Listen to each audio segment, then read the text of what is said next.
No Gree For Anybodi. Lawyers fault police caution as army adopts slogan to fight insurgency. This is an extremely big problem, but we are pursuing the solution in the typical rush manner that we do our things. The police cannot dictate to me that I shouldn't use certain words, more so as they are not vulgar. I know their problem. I know our problem. Our problem simply is there is a lot of anger amongst, ironically, not just our young people, but amongst the general populace. There is a lot of anger. And that's what you saw that happened when the president was going to the mosque, I'm sure, has opened a lot of eyes within government that we are very, very close to anarchy unless care is taken.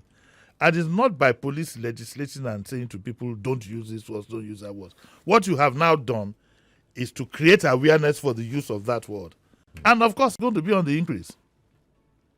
It's going to go on the increase. People will be using the word more. Some people might even right in front of the police say, I'm not agree for anybody. Well, they might have skits. And now they're going to have skits and all kinds of things. We need deep thinking in the things we are doing.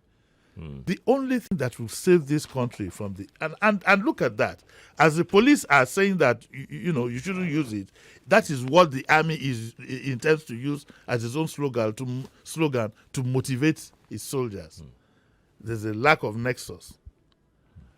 I would advise the president to quickly open up a proper agency to tackle the issue of orientation, and their first job would be to submit a paper to the president for them to do, for the government to, and indeed to galvanize the elite to stop doing the wrong things. 2 days ago, for example, we were talking about one Oba, I don't know which Oba it is now that they said that if you make a mistake and you say it's Oba this, there could be some spiritual implications. We were told that yesterday.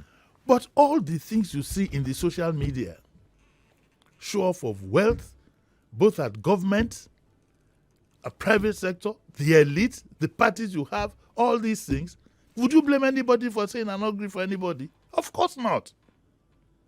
If we want a solution to this problem, we have to tell ourselves the truth.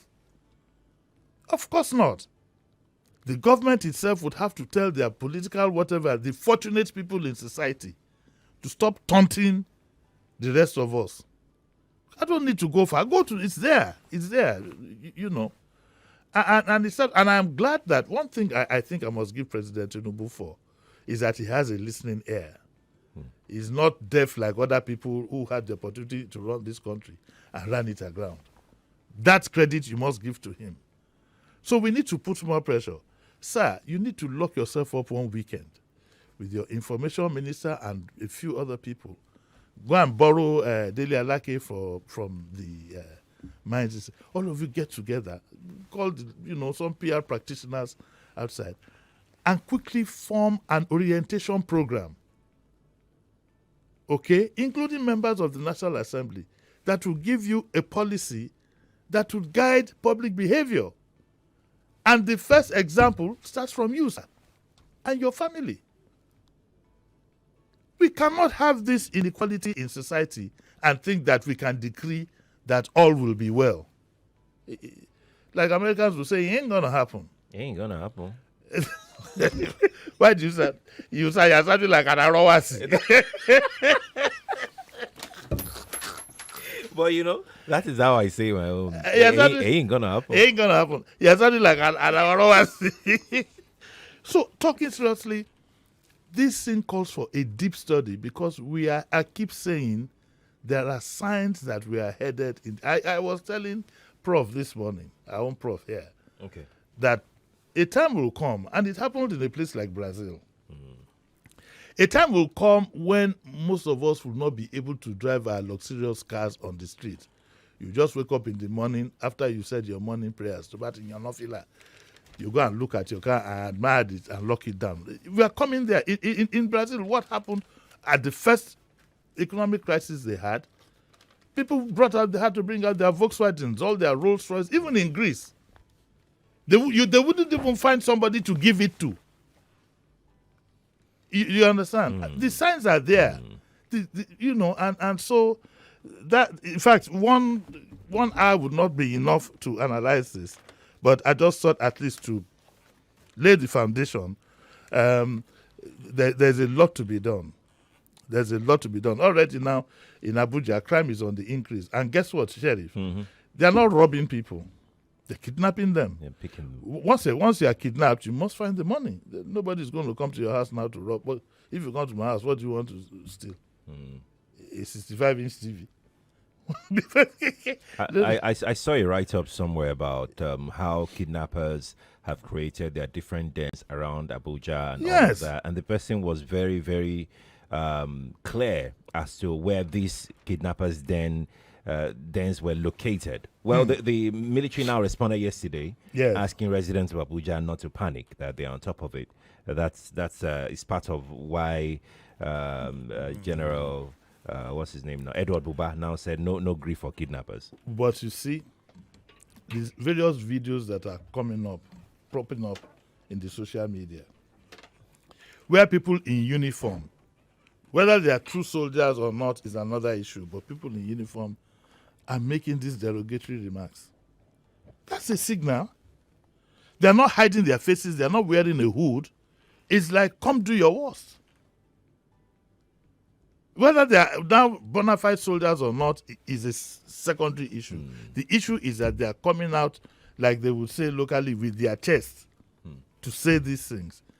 And it's like a ball that is growing. Ball will grow must burst. If you not burst, wahala. So we need to nip this thing in the bud. Yesterday, some lawyers too protested against police brutality. It's not a police matter. It's beyond the police. It is something, when you set up that kind of orientation agency, of course you must have input from the security people and the armed forces. It has to be a joint so that all hands are put together. How embarrassing can it be that what you said people should not say is what the military will say? And as far as we are concerned, those of us who are Kalakuta exiles, uniform na close na dead all so if soldier can say something, myself I should be able to say it. But I don't encourage people to say it. I don't encourage people to say it. I have this message here from Akinri Bola, who says, Uncle Jimmy, you just nailed the point. I didn't know of the catchphrase until the news reported the police warning about it. This expression is a demonstration of hopelessness.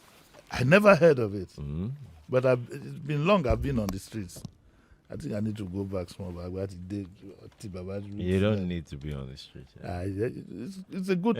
Once a while, it's a good place to go and eat amala, to do elegba and things like that. You see what's going on. I miss that part of my life. Yeah.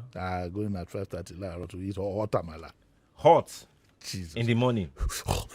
It's okay. It's okay. Let's move.